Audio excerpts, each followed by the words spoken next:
Friends, మనకి official గా income tax department నుంచి పర్మనెంట్ ఉద్యోగాలకు ఒక భారీ నోటిఫికేషన్ రిలీజ్ అయింది. 10th class, intermediate, degree pass అయినటువంటి అభ్యర్థుల యొక్క వేకెన్సీస్ కి ఆన్లైన్ లో అప్లై చేసుకోవచ్చు. ఈ యొక్క నోటిఫికేషన్ ద్వారా మనకి భారీ స్థాయిలో inspector of income tax, stenographers, assistant ఉద్యోగాలు, అటెండర్ ఉద్యోగాలని రిక్రూట్మెంట్ అయితే చేస్తున్నారు. సో చాలా ఏళ్ల తర్వాత మనకి భారీ స్థాయిలో వేకెన్సీస్ ని రిక్రూట్మెంట్ చేస్తున్నారు. అన్ని కూడా సెంట్రల్ గవర్నమెంట్ ఉద్యోగాలే. Andhra Pradesh and Telangana male and female candidates అందరూ కూడా అప్లై చేసుకోవచ్చు. ఎటువంటి ఎక్స్పీరియన్స్ కూడా అవసరం లేదు. కంప్లీట్ డీటెయిల్స్ తో పాటు అప్లికేషన్ ప్రాసెస్ కూడా చెప్తాను. మీరు వీడియోని ఎక్కడ కూడా స్కిప్ చేయకుండా చివరి దాకా చూసేసి రిక్రూట్మెంట్ కి అప్లై చేయండి. వీడియో చూస్తున్నటువంటి అభ్యర్థులకి ఒకే ఒక స్మాల్ రిక్వెస్ట్. సో చాలా మంది వీడియో చూస్తున్నారు, అప్లై చేసుకుని వెళ్ళిపోతున్నారు, కానీ లైక్ చేయడం మర్చిపోతున్నారు. తప్పనిసరిగా వీడియోని ఒక చిన్న లైక్ చేసి వెంటనే మీ ఫ్రెండ్స్ కి వాట్సాప్ లో షేర్ చేయండి. ఛానల్ ని సబ్స్క్రైబ్ చేసుకోండి.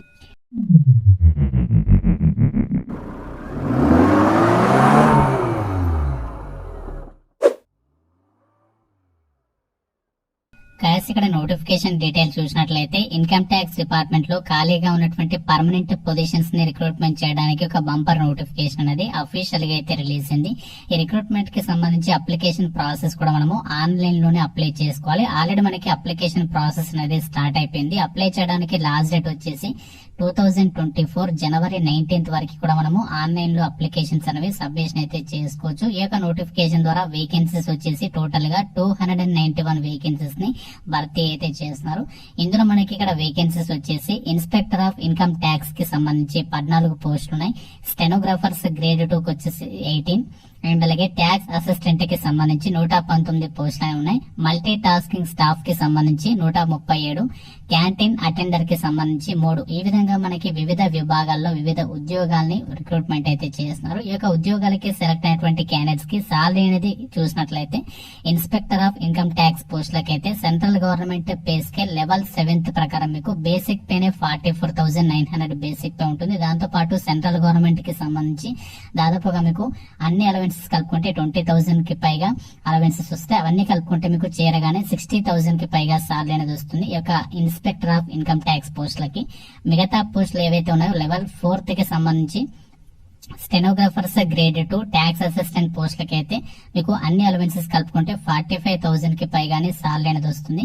ఈ యొక్క canteen attender, multi tasking staff పోస్టులకైతే అన్ని రకాల అలవెన్సెస్ కలుపుకుంటే దాదాపుగా మీకు 30,000 వరకు కూడా సాలరీ అనేది పొందొచ్చు. సో ఈ విధంగా మనకి ఇక్కడ పోస్టుల వారీగా వాటికి సంబంధించి పే స్కేల్స్ అనేవి ఇవ్వడం అనేది జరిగింది. అయితే ఈ యొక్క జాబ్ నోటిఫికేషన్ కి సంబంధించి ఎవరు అప్లై చేసుకోవచ్చు, ఎలిజిబిలిటీ ఏంటి, ఇలా అన్ని డీటెయిల్స్ ని నోటిఫికేషన్ లో ఇచ్చారు. ఇండియన్ సిటిజన్ అయితే సరిపోతుంది. మీరు ఏ రాష్ట్రానికి చెందిన వాళ్ళైనా ఈ యొక్క జాబ్స్ కి సంబంధించి అప్లై చేసుకోవడానికి ఛాన్స్ అనేది ఉంటుంది.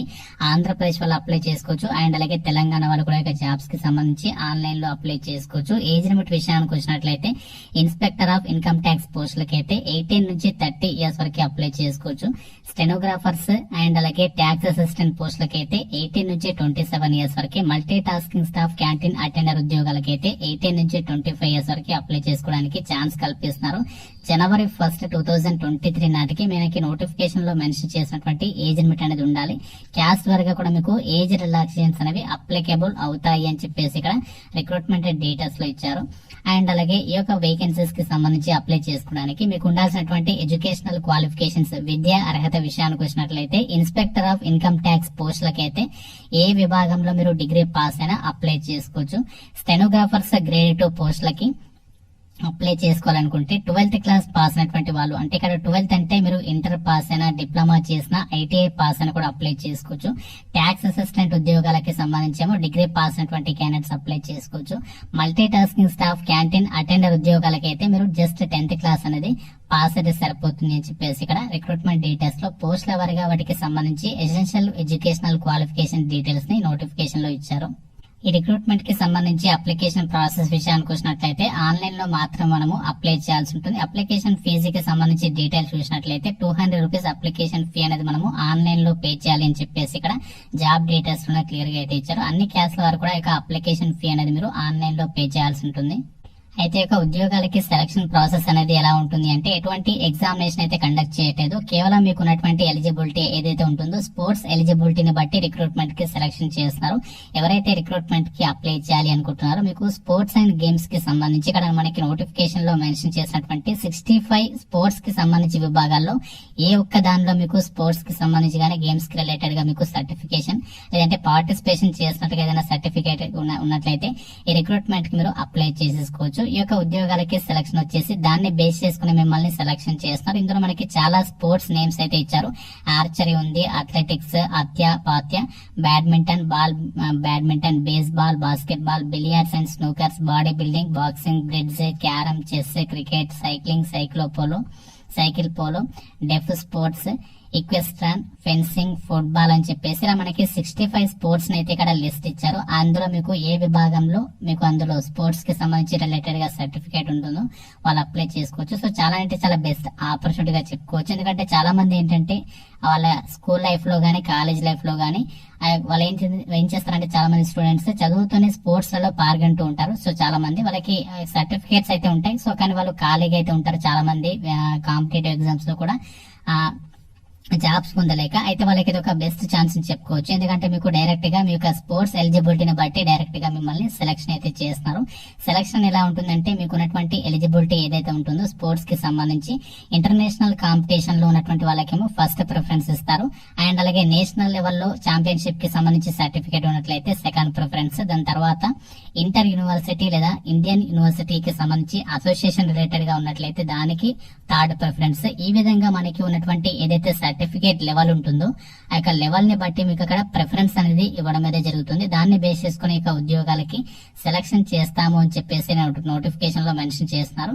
సో కాబట్టి ఇంట్రెస్ట్ ఉన్నటువంటి క్యాండిడేట్స్ డెఫినెట్ గా మీకు ఎలిజిబిలిటీ కనుక ఉన్నట్లయితే ఈ రిక్రూట్మెంట్ కి సంబంధించి అప్లై అయితే చేసేసేయండి. ఇక్కడ మనకి సెలక్షన్ ప్రాసెస్ కి సంబంధించి కంప్లీట్ డీటెయిల్స్ ఇచ్చారు నోటిఫికేషన్ లో. అన్ని కూడా క్లియర్ కట్ గా చెక్ చేసుకుని ఈ రిక్రూట్మెంట్ కి సంబంధించి మీకు ఎలిజిబిలిటీ ఉంటే మాత్రం తప్పనిసరిగా అప్లై చేసుకోండి. ఫ్రెండ్స్, రిక్రూట్మెంట్ కి సెలెక్ట్ అయినటువంటి క్యాండిడేట్స్ కి మీకు జాబ్ పోస్టింగ్ వచ్చేసి ఇనీషియల్ గా ఈ యొక్క income tax department Mumbai region లో ఫస్ట్ పోస్టింగ్ అనేది ఇస్తారు. ఇక్కడ నోటిఫికేషన్ లో కూడా మెన్షన్ చేశారు. అడిషనల్ ఇన్స్ట్రక్షన్స్ లో ఫస్ట్ పాయింట్ చూడండి. On appointment the candidate will be posted with in the PRCCIT Mumbai region అని చెప్పేసి ఇచ్చారు. అంతేకాకుండా మీకు ఫర్దర్ గా మనము ఆల్ ఇండియా కూడా జాబ్ అనేది ట్రాన్స్ఫర్ చేసుకోవచ్చు. ఎందుకంటే మనకి ఇది స్టేట్ జాబ్ కాదు, సెంట్రల్ గవర్నమెంట్ జాబ్ కాబట్టి ఆల్ ఇండియా మనకి ట్రాన్స్ఫర్ లేబిలిటీ అనేది ఉంటుంది. ఏదైతే మనకి ఒక ఇన్కమ్ ట్యాక్స్ డిపార్ట్మెంట్ కి సంబంధించి మనకి దేశవ్యాప్తంగా ఎక్కడెక్కడైతే ఆఫీసెస్ ఉన్నాయో ఆ యొక్క ఆఫీసెస్ కి మనము జాబ్ అనేది ట్రాన్స్ఫర్ చేసుకోవచ్చు. సో ఈ యొక్క నోటిఫికేషన్ మనకి ఎక్కడి నుంచి వచ్చిందంటే government of India office of the principal chief commissioner of income tax Mumbai నుంచి ఒక నోటిఫికేషన్ అయితే వచ్చింది. ఆల్ ఇండియన్ సిటిజన్స్ మీరు ఏ రాష్ట్రానికి చెందిన వాళ్ళైనా అందరూ కూడా అప్లై చేసుకోవడానికి ఛాన్స్ అనేది కల్పిస్తున్నారు కాబట్టి సో అందరికీ కూడా మనకి ఈక్వల్ ఛాన్సెస్ అయితే ఉంటాయి. మనకి ఈ యొక్క స్టేట్ వాళ్ళకి ఛాన్సెస్ ఉంటాయని ఏం లేదు, అందరికి కూడా ఈక్వల్ ఛాన్సెస్ అనేవి కల్పిస్తున్నారు. సో మనము జాబ్ కూడా ఫర్దర్ గా మన హైదరాబాద్ కి కూడా ఆంధ్రప్రదేశ్ వాళ్ళకైతే విజయవాడ, మన తెలంగాణ వాళ్ళకైతే హైదరాబాద్ కి జాబ్ అనేది ట్రాన్స్ఫర్ చేసుకోవచ్చు ఫర్దర్ గా. కాబట్టి interested and eligibility candidates definite గా మీరు ఇక ఆన్లైన్ లో అప్లికేషన్స్ అనేవి సబ్మిషన్ అయితే చేసేసేయండి. సో ఇంకా మీకు ఏమైనా డౌట్స్ ఉన్నట్లయితే నాకు కామెంట్ రూపంలో తెలపండి. ప్రతి ఒక్కరు లైక్ చేసి మీ ఫ్రెండ్స్ కి అయితే డెఫినెట్ గా షేర్ చేయండి. ఎవరికి ఒక్కరికైనా హెల్ప్ అయ్యేటువంటి ఛాన్స్ అనేది ఉంటుంది. ఛానల్ ని సబ్స్క్రైబ్ చేసుకోండి. Thank you friends, have a nice day.